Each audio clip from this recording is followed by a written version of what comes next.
Ladies and gentlemen, may I have your attention, please? The show starts in 3, 2, 1, go.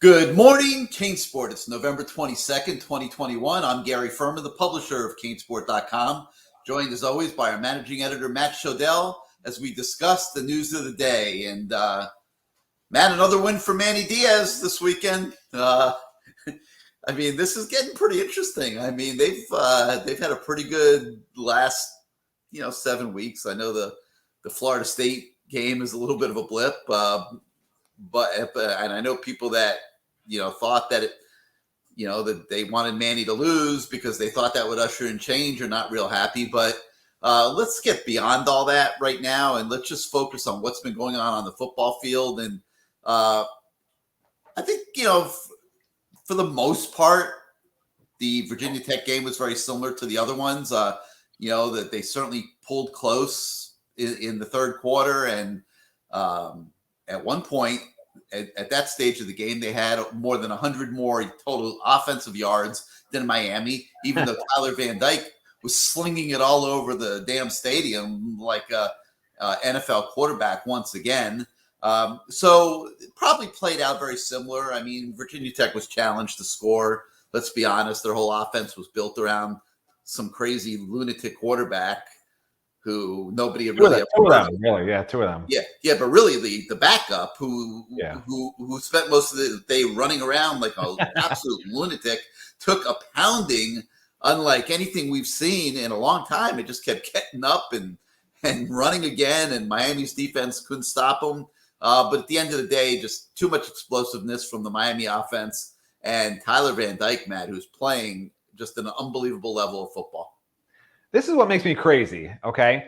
It just seems like every year for, the last 10 or 15 years, one year the offense is really, really good, and that same year the defense isn't good, and then the year the defense is great, like 2008 or whatever, 2018, the offense isn't good. Like, if they could get both, like if they take the 2018 defense and this year's offense, for instance, and like meld them together as one team, like it's a playoff team. Like they're not that far away, which is what I keep telling you guys. It's just like each year, and at some point this offseason, I'm going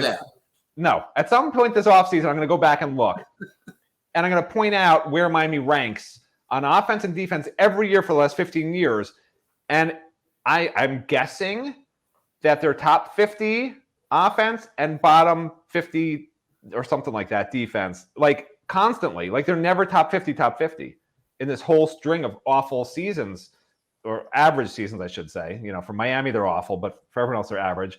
In the last 15 years, it's just like they can't quite get it on all cylinders on both sides of the ball. And the offense is so impressive to me. What they've done, what Rhett Lashley's done, as much as, negative Nancy, Matt Shodell has said about Rhett Lashley struggling early in the year, and he was struggling with the play calling because he had a damaged quarterback who he never should have started based on what we now know about Tyler Van Dyke and what he should have known about Tyler Van Dyke. I will go to my grave saying that. Hopefully I'll go to my grave with a few more championships before then as well, but for Miami. But with that said, what he's done with his offense with a brand new quarterback, I mean, if you aren't super impressed with what Rhett Lashley has done, with how Jalen Knighton's come alive, with what Tyler Van Dyke is showing for the future on offense, man, if they can get a few more pieces on defense for next year, bring in a real coordinator, whether Manny's here or not, I don't care, because if you bring in some pieces on defense like that frickin' FSU stud defensive end, you get a coordinator who matches the talent level to that scheme, and you have this offense coming back, man. Like they can win big next year. I've been saying it all year, even when they were 2-4. I was saying it. I still believe it. And everyone calls me negative. This sounds so negative, right, Gary? Am I so negative? It's all horrible, right? No, in some ways, you're probably a little out of control in the other direction. All right, so it's what I've been saying all year, though. Yeah, but this is not. I've been consistent saying that. It's not close to a playoff team. You're getting caught up in these games against horrendous. Okay, is the offense these teams are horrendous, Matt? They're horrendous. Is the offense better than Oregon's offense? Yes. I know you love Oregon. Is the offense better than Oregon's offense? Unquestionably. I agree. So now you got a few pieces on defense. You I got agree. James Williams. Listen, if you took Oregon's O-line, get out your tape. You got James Williams back. Wait a minute. You're interrupting me. I gave you 10 started minutes. the whole thing. I gave you 10 minutes to give a speech, and now I'm trying to talk. The rhetorical question was, is it better than Oregon? And all of a sudden you take off on some soliloquy. I think you got to qualify that Oregon's offensive line is much better than Miami's offensive line. Oh, my God. You're like the Hamlet of CaneSport. Good morning, CaneSport, doing your soliloquy. Listen.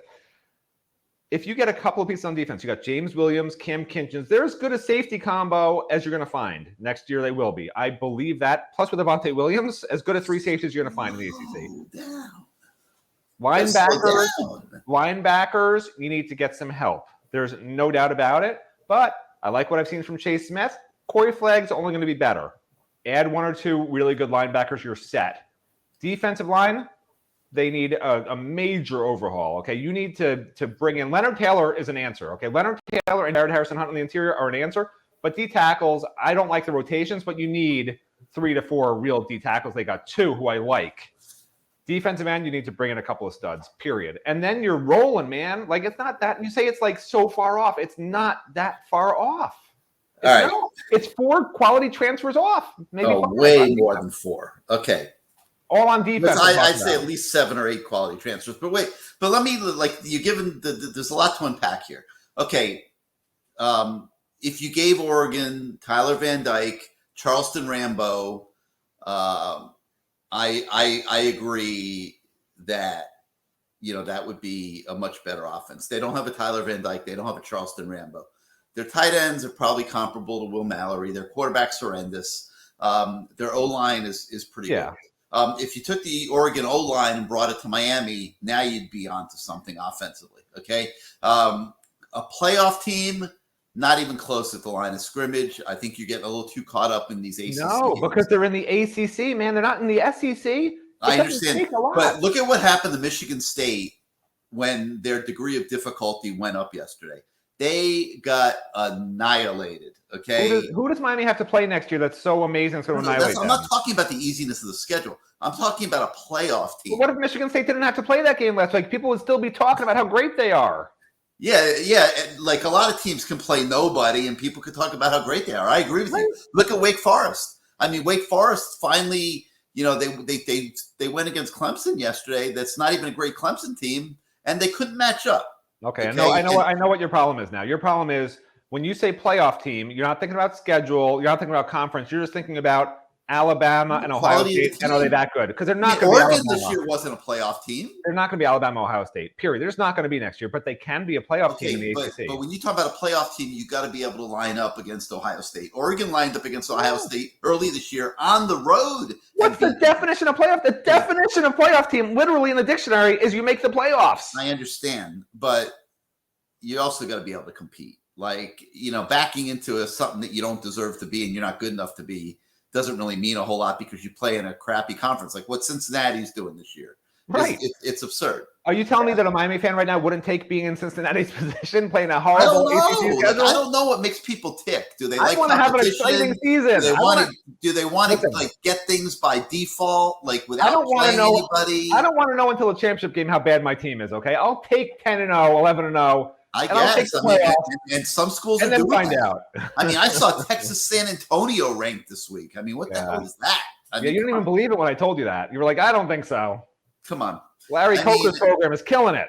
Listen, you want to be good. You play in the ACC, but you want to become what Clemson was. Clemson played in the ACC too, but they were a legit contender. They won national titles. Okay. That's what you want to be. And Miami can get there, but they're not close right now. All right, listen. In your defense, I'm not wearing my show nose shirt. Okay. So I guess people don't agree with me. I guess it's show. You went to the mall this week. You got rid of the alligator and you got rid of show nose. That was good. I'm wearing the whale. Show doesn't know today. If you guys disagree with me, that's fine. Show doesn't know. But for those of you that agree with me, Show still knows. I strongly, strongly believe that no matter who the coach is next year, and again, I know everyone says like I'm so negative, but I've been saying it all year. Whoever the coach is next year, this team's good enough to be a playoff team given the schedule with a few transfer pieces. The young guys are so good. And I stand by that. I don't care. You still aren't going to have a great offensive line unless a miracle happens in the portal. You're still not going to have a great defensive line Listen, unless a miracle Rivers, happens in the portal. Jalen Rivers was their best lineman. At least he's back. Okay. John Campbell, I agree, is probably not an answer, but he'll at least be back off injury. Has 2 guys off injury missed the whole year. Corey Gaynor missed almost the whole year. Is he great? No, but he's a good enough experienced He may center. not even get his job back. That's good if he doesn't, because now you have Ja'Kai Clark to play guard. If he does, you got Ja'Kai Clark at guard. That's 4 players who have started on the offensive line already coming back. Plus, Zion Nelson wasn't at senior day, so I guess he's coming back. I think he might. I think so too. So that's not a bad line. Let me tell you, it's not a bad starting 5, and they got some depth there. But the funniest thing was that senior day. We'll talk about that at some point. But I mean, like, our eyes were like, well, these guys aren't seniors. One of them was a sophomore. It's a fine starting 5 if you're playing Georgia Tech and maybe right. Who else will it's they? Not going to be Bama, obviously. Tech or whatever. When you go play a real team, they're going to struggle, and that ultimately will be what has to change. And here's the other point you're missing. I think it will at some point. These teams this year were stacked, man. Miami was super young. A lot of the teams they played this year were super old because either they brought in transfers who were experienced or these COVID kids with an extra year stayed, which didn't happen at Miami. Miami's got a super young roster. So the other factor that people aren't really thinking about right now is a lot of these other teams are losing a lot of personnel that were meaningful personnel this year, like big-time playmakers. And you can say, okay, Charleston Rambo on offense, but that's it. Will Mallory's coming back. Obviously, TVD is coming back. We just talked about the offensive lineman coming back. On defense, Nessa Silvera is like okay. Nothing. There's no major losses on defense to me. Bubba Bolden, I like the other 3 safeties better, honestly, at this point. So athletically. So Miami's not losing anything from this team.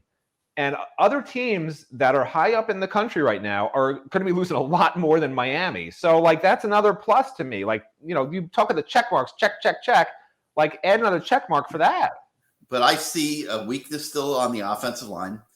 I see if Rambo does in fact go into the draft, I don't see a number 1 receiver. I see a weakness on the defensive line beyond Leonard Taylor and Harrison Hunt. I see a continued weakness at linebacker. I see a continued weakness at corner. Keyshawn Smith, Xavier Restrepo, and those 3 true freshmen are going to be studs, man. You can bring in a number 1 receiver, but there will be a number 1 receiver next year. We just don't know his name yet. One of those 5 guys is going to be a number 1 receiver, in my opinion. We will see. Rambo was at a whole nother level this year. Oh, he was amazing. Yes, at a whole nother level. Agree. We'll see. I mean, they have 9 months to develop. But my point is this: there's a lot of holes on this team. You're also going to need to find a new punter. So you need to find a new what? A new punter. Lou Headley's out of here. Was Headley honored yesterday? I didn't even see him. Best punter in the country, probably. So that's a loss. So we'll see what happens. That's bizarre because they aren't even recruiting a punter. Well, are you sure Headley was among the seniors that were honored yesterday? He was carried off. I'm pretty sure. Yeah. So I've not heard about him. I'm going to look right now. I've not heard about him being in that group, but that's a huge loss. I mean, I guess honestly, if he wanted to, he could keep coming back. I mean, I don't know. And another punter transfer. Oh, he could come back. He has another year. Yeah. The question is, will he? Yeah. So anyway, we'll see. But the point is that there's a lot of work to be done. There's a lot of work to be done in the portal, and then we can assess what next year's team is going to look like. He's a redshirt junior. Yeah, he could come back if he wants. But people are asking, can Miami win the Coastal next year? We're getting that on the message boards constantly. And my answer is always that we don't know yet because we don't know what next year's team is going to look like. We don't know who's leaving. We don't know who's coming back. No, you're right. By the way, you're right. Lou Headley was on the senior list, but yeah. We don't know who's transferring. Yeah. We don't know who the head coach is going to be. We don't know who they're going to get in the portal. There's just so many unknowns right now. But look, if we want to be positive, which we do, you got a quarterback that is developing at a rate unlike anything we've ever seen. I mean, absolutely unbelievable last 2 months for Tyler Van Dyke. That alone is creating a lot of hope for next year. It was something that nobody expected to be able to count on as we sit here at the end of November. That's a major positive. And then from there, we'll see what the team ends up looking like in spring practice and beyond. And obviously, we'll be commenting much more on this as we go forward. But anyway, so they win the game. Now they go to Duke. This is going to be a layup this weekend. There might not be 200 people. It's not even a layup. I mean, it's a dunk, slam dunk. Yeah. I mean, this team's got to have 1 foot out the door. They aren't good even with all feet in the door. There might be 200 people in that stadium. No joke. Okay. I mean, there might not have been more than 500 this week. Now you got Thanksgiving weekend coming. Listen, if there are 700 people in the building, I would still take the over on Miami getting more yards than there are fans in that building. This is the worst defense Miami's going to have seen all year, other than maybe Central Connecticut State. Yeah, and it's a bizarre end to a bizarre season, but it is what it is, and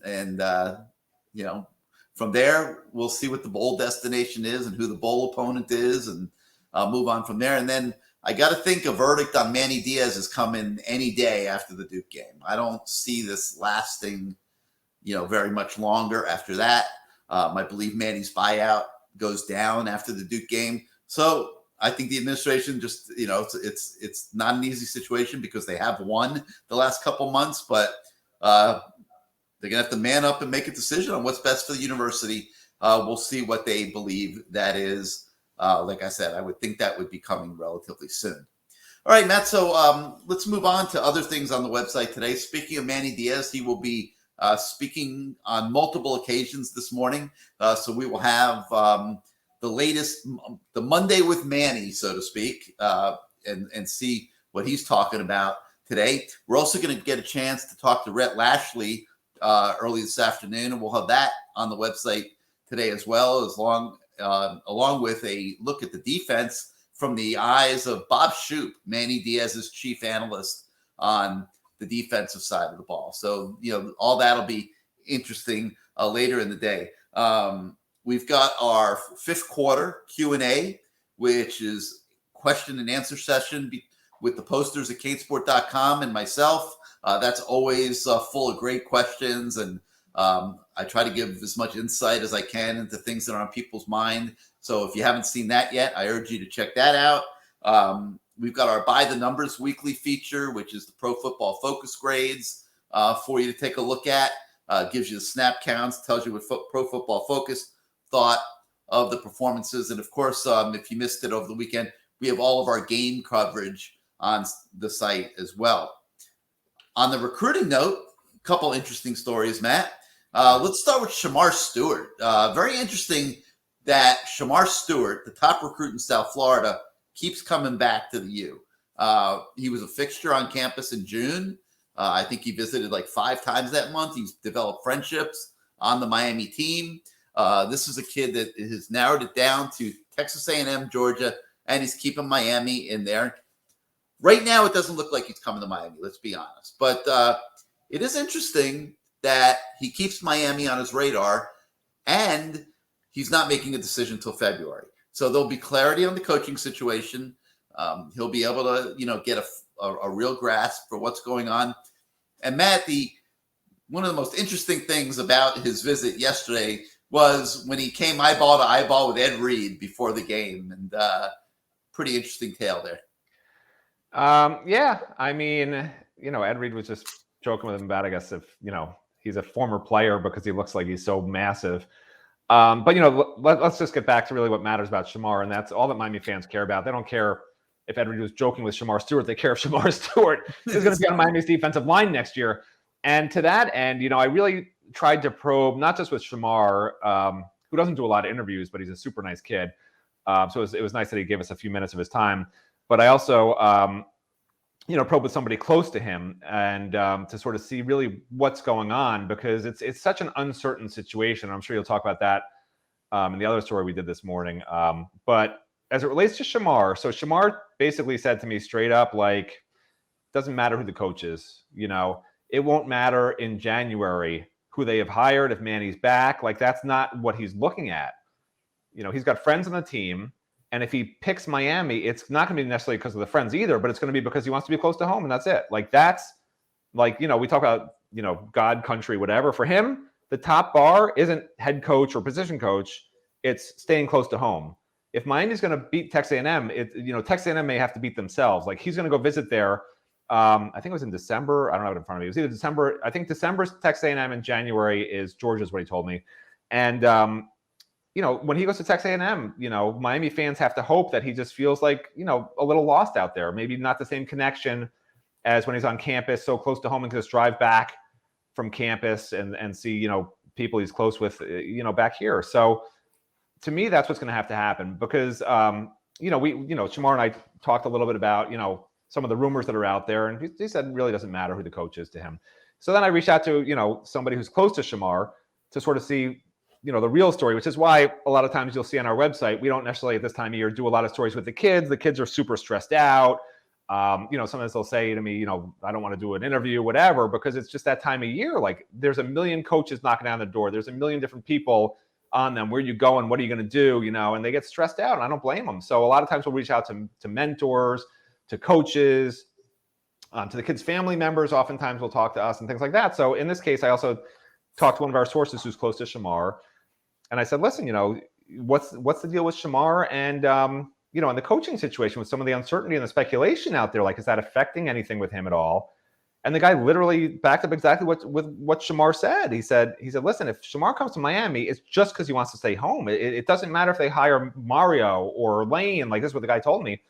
And so I believe it because Shamar told me, this guy told me, who's basically echoing what Shamar said. It's not like they were in the same room together. Like, this is what they've obviously talked about. So to me, it's got to come down to Texas A&M and just not feeling like home when he goes out there next month. And that's it. If he feels when he's already been there and it felt like home. That's why he's been there. It felt like home. He's got he feels like he has a good situation. Been there twice. But when he goes again, that's going to be it. Like that. I know he's not signing in December. He got till February, but that's a big visit for Miami. Big visit, because I think Miami's going to wind up, 1 or 2, not number 3. I don't think Georgia's going to be the winner here. So it's either going to be, it's either going to be he loves it there or he wants to stay home. And it doesn't matter who Miami hires. And I know you've said before, like, for instance, if they do make a coaching change at Miami and Mario's the guy, these guys will just come knocking down the door and all want to be in the class, including Shamar. And he and this guy insist that's not the case. But listen, you probably know more than they do, Gary, right? I don't know. We'll see. I'm teasing. I mean, well, hopefully it works out. We'll see. Yeah, I think that there's things that could happen that would make it a greater chance. Maybe the narrative that they're giving right now is accurate, and it probably is. But I think there's different levels of wanting to stay home. And we'll see. We'll see what happens. A lot going to be going on here in the next few weeks and the next few months. Oh, yeah. So we'll see.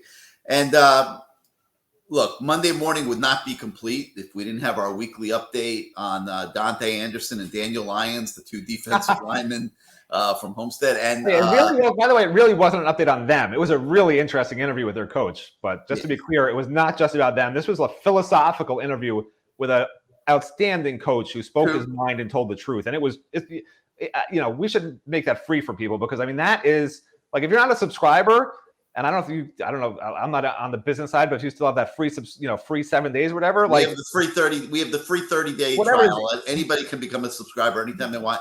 And please read that story. Use it for that story because that story blew my mind talking to this guy. Yeah. So, these guys, I guess they're going to Florida State in the near future, and they've been steadily being recruited by Florida State, still trying to figure out where they stand with Miami. I think they've been kind of on a plan B radar, quite honestly. And, I can't really, with any definitive nature, say that they're not still plan B. Like, we just got to see who the coach ends up being, seeing what they think. The thing I really like a lot is that Miami is just not loading up on guys that can't play. Their class is tight, and I think they're loading up to go into the portal and try to get some difference-making dudes like a Charleston Rambo that can do the things that, like Matt was saying earlier in the show, can make a difference next year. And if they can find, to me, 7 or 8 high-impact transfers to supplement what they've developed this year, then I think next year's team can be pretty decent. First of all, you're totally wrong, but I'll tell you why if you want to keep going. No, I'm going to shut the hell up. I want to hear why I'm wrong. Okay.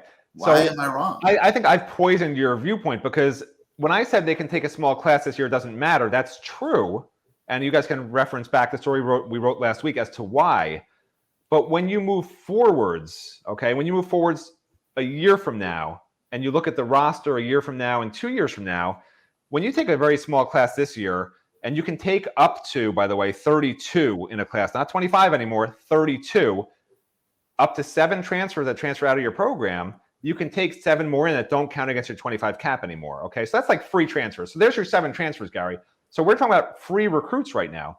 They're not going to be anywhere near 25, and they'll have the freedom to probably take 35 or 40 next year when you count backwards if they can get a bunch of kids in early, which all kids graduate early now for whatever reason. They're all geniuses apparently, not like me who had to graduate regular time. I guess I'm a moron. Yeah, but what's wrong with saying that they need to get 7 or 8 impact guys in the portal? Because listen, in the old days, back when there was a 25-85 hard cap and that was it, you couldn't miss on recruits. You just couldn't afford to. But when you have 2 backyard defensive linemen that you know these guys, it's sometimes a guessing game for how they're going to develop a year or 2 down the road. Like you see the potential. One of them's a 4-star, one of them's a 3-star, but a lot of people think the 3-star is better than the 4-star. Regardless, if you like them enough to where you think they can develop into helping you, bring them on, bring them in. It's basically like free numbers right now because, yeah, you got the 85 cap, but there's going to be guys that are going to be leaving, period. You're not going to need 40 to 45 kids in a freshman class a year from now or 2 years from now because then that kills your numbers in terms of you got this young roster coming through again, and 3 years later, you're back to this 8-person class. You want to get back to that number where you're 25 to 30 a year, 25 to 30 a year. And but so 25 to 30 guys that can play. Correct. Not guys that are going to be kicked off. Oh, my God. Let me finish. They can play. To me, there's freebies to be taken this year in the recruiting class because you're not going to use 35 or 40 spots next year or the year after because it's going to skew your class horribly. You got to bring older transfers in to take those numbers. What do you mean by freebies? Because if they don't work out after a year or 2, you jettison them as transfers. You get 2 more free transfers in. You don't need those numbers right now. What if that was your kid, Matt? What if that was your kid? What if it was my kid? What if that was your kid? Because they have a year or 2 to show they can play and develop. If Miami takes him knowing that he can't play. If Miami, I can name a couple of them on the roster right now that never should have been taken that were taken. Why didn't Ryan Ragoni get a scholarship? He's the best linebacker on the team right now. You don't know how they're going to develop. You give him 2 years, it's a free spot basically because you're not. Ryan Ragone should be a scholarship linebacker at Miami. Ryan Ragoni, I didn't say that, but I said he's the best linebacker. He was the best linebacker on Saturday. I mean, because they're taking other guys that can't play. I'm just telling you what I saw. So anyway. The point is, if these two guys definitely aren't good enough, of course you don't take them. If they're not good enough this year, I'll use him as an example because that's a kid that probably could have gone to a lesser. Who are you talking about? Who? Tyreek Austin Cave, who probably could have gone to Rutgers or a lesser school in the Northeast and been more likely to play.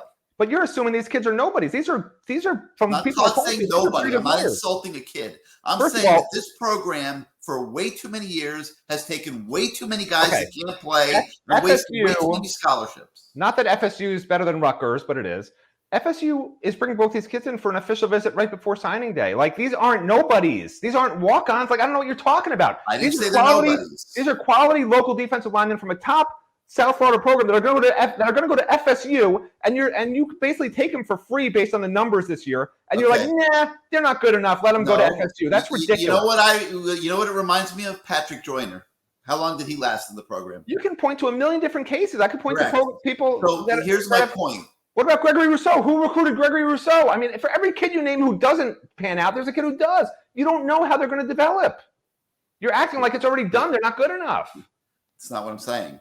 Well, I'm not making an evaluation on these 2 kids. I'm saying you just said they're nobody. I'm saying the coaches made an evaluation. The Miami coaches who have not recruited real. And they were not Plan A kids. They weren't Plan A kids at the beginning.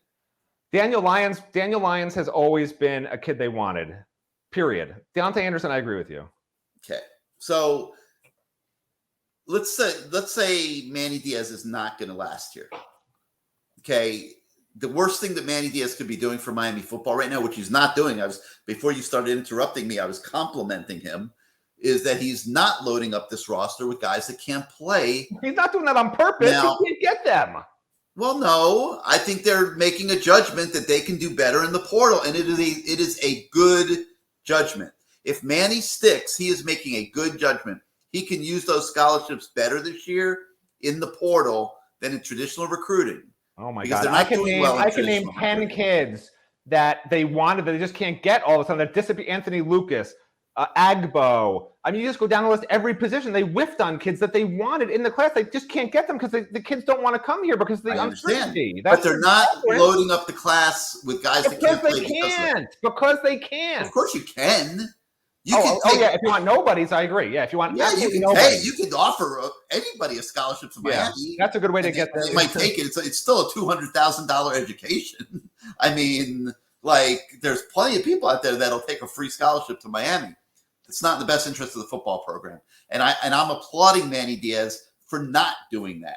And we'll see what happens here the next few weeks. Recruiting is not going very well. By the way, they did try to do that. By the way, they offered some nobodies who weren't even interested, bizarrely enough.